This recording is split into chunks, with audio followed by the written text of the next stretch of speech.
Assalamualaikum, jumpa lagi dengan PY. Hari ni PY agak busy sikit sampai PY tak sempat nak makan. PY dalam keadaan tergesa-gesa juga, tapi masih lagi sempat masuk kelas dan menyelesaikan macam-macam jenis tugasan.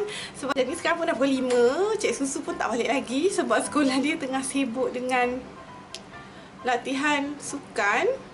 Ya, latihan sukan, latihan menantarisa dan macam-macam lagi. PY nak teruskan dengan perkara utama yang PY nak sampaikan pada hari ini. Hari ini PY nak beri tips dekat korang yang tersalah pilih warna foundation. PY rasa semua orang yang pakai foundation mesti sekurang-kurangnya sekali korang akan tersalah pilih, sama ada lebih gelap ataupun lebih cerah. Macam belum ni PY sendiri pun pernah tersalah pilih warna foundation. PY terbeli yang agak cerah sikit. Faktor utamanya adalah beli secara online. Memang sangat-sangat bahaya beli foundation secara online. Dekat sini PY nak tekankan sebabnya gambar foundation tu ataupun model yang pakai tu, dia punya warna dia dipengaruhi oleh lighting dan juga kamera dan macam-macam lagi. Jadi bila kita tengok dekat gambar foundation tu ataupun model yang pakai, mungkin nampak sesuai pada kita punya kulit, tapi bila dah sampai, bila kita try, sebenarnya foundation dia sangat cerah dan kita rasa membazir dan rasa nak buang dan tak tahu nak buat apa. Jadi kalau korang mengalami masalah yang sama, jangan buang dulu foundation korang, sebab kat sini PY nak bagi tips untuk korang yang tersalah pilih warna foundation. Maksudnya yang lebih cerah, sebenarnya ada cara untuk kita pakai foundation tu dan tak membazir. Maksudnya kita tak buang foundation tu. Okey, PY nak bagi contoh dekat sini. PY guna foundation Hiyati Beauty, yang ni dalam kod warna 05. Ini adalah warna yang sesuai dengan kulit PY.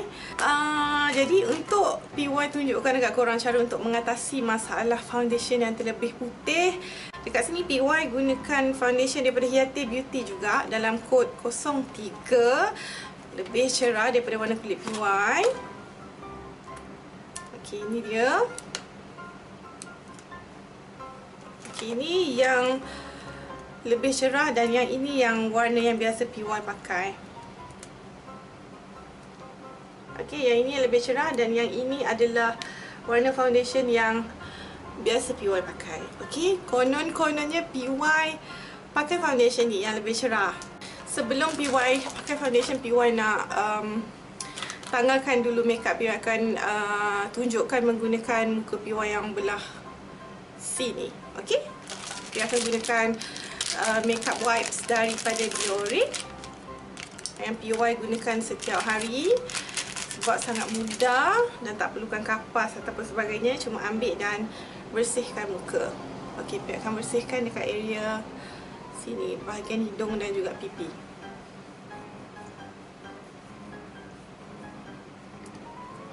Okey, sangat mudah untuk bersihkan makeup menggunakan makeup wipes daripada Biore. Okey, ini dia. PY dah tanggalkan makeup pada bahagian sini. Kemudian PY akan gunakan foundation yang lebih cerah daripada kulit PY, daripada Hiyati Beauty. Ini dia.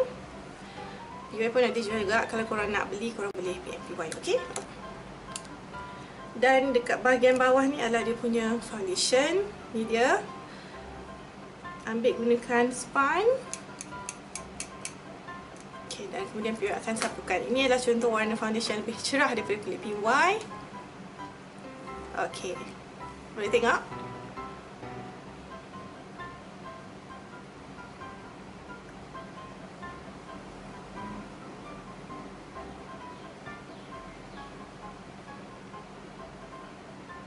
Bagi korang yang pakai foundation, confirm korang akan ada bedak. Sekurang-kurangnya korang memang ada bedak. Apa-apa jenis bedak korang memang pakai kan. Sebab lepas pakai foundation, korang gunakan bedak. Dan jadi jika korang punya foundation lebih cerah macam ni, macam PY sendiri, ni pengalaman PY, berdasarkan pengalaman PY. Tak adalah tengok tips ni daripada mana-mana. Ini daripada hasil pengalaman PY sendiri. Okay. Caranya sangat-sangat mudah. Korang hanya perlu gunakan bedak yang warna dia sama macam warna kulit korang. Kalau two-way cake lagi bagus sebab dia ada sedikit coverage ataupun tutupan. Maksudnya dia boleh cover muka korang kan sikit berbanding press powder yang biasa tu sekadar untuk hilangkan minyak dekat muka. Kalau two-way cake ni dia ada macam foundation sikit. Jadi kat sini PY gunakan warna yang sesuai dengan kulit PY. PY gunakan MAC NC40. Ini dia. Okey. Foundation korang masih lagi berguna untuk tutup jeragat, parut dan macam-macam lagi. Sekarang ni tugas bedak korang adalah untuk menukarkan balik warna kulit kepada warna kulit korang yang asal. Okey, PY akan pakai korang tengok, PY akan pakai bedak tu belah sini saja dan korang boleh tengok dia punya hasil dia. Ini dia. Kemudian lekapkan bedak tu dan korang boleh tengok sendiri tiba-tiba warna kulit PY agak okey dan kembali kepada warna kulit PY yang asal. Sambil-sambil tu korang boleh dab-dab. Maksudnya kita nak blendkan bedak itu bersama-sama dengan foundation tadi. PY akan pakai belah sini saja.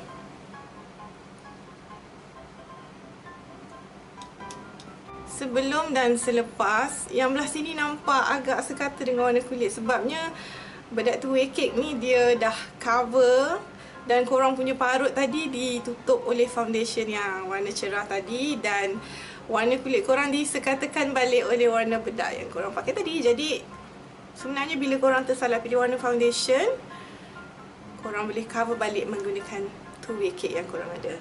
Korang boleh tengok perbezaan selepas dan ini adalah sebelum. Maksudnya foundation tadi masih boleh digunakan, cuma korang perlu layer dia ataupun korang boleh gunakan warna bedak yang sama warna dengan kulit korang selepas korang gunakan foundation tadi. Okey, sekarang PY akan tekan semua sekali. Okey, dah siap. Dan warna muka korang nampak okey kan? Tak nampak macam pelik ataupun apa. Sebabnya bedak ni dah membantu korang untuk tutup balik warna, untuk betulkan balik warna yang kesimpulannya warna foundation tadi dia masih lagi boleh berfungsi untuk tutup muka korang punya jeragat, parut jerawat dan macam-macam lagi. Dan selepas itu korang boleh gunakan bedak two-way cake. PY sarankan two-way cake sebab dia ada tutup, dia ada macam foundation sikit, dia boleh cover kan. Untuk foundation lebih gelap mungkin next time lah PY update sebab masa ni PY tak pernah lagi terbeli foundation yang lebih gelap. Biasanya mesti lebih cerah macam tu. Itu saja yang PY nak kongsikan pada video kali ini. PY harap korang yang tersalah beli warna foundation jangan buang. Korang boleh ikut tips yang PY berikan. Korang boleh cuba tips yang PY kongsikan pada kali ini. Dan insyaAllah semuanya dalam keadaan okey, tak terlalu over ataupun sebagainya. Nampak masih boleh dipakai lagi. Nampaknya itu saja perkongsian PY pada kali ini. Terima kasih sebab sudi menonton. Kalau korang ada sebarang komen ataupun soalan, korang boleh tinggalkan dekat ruangan komen dekat bawah. Ataupun korang boleh bagi komen ataupun korang boleh PM PY dekat fanpage PY Princess Yanti. Nampaknya itu saja. Kita jumpa lagi pada video akan datang. Jangan lupa untuk subscribe channel PY Princess Yanti. Follow PY dekat Instagram dan juga Twitter blog PY Princess dashanti.blogspot.my. Dan jangan lupa untuk like fanpage PY Princess Yanti dan juga PY Skincare. Kita jumpa lagi pada video akan datang. Bye. Assalamualaikum.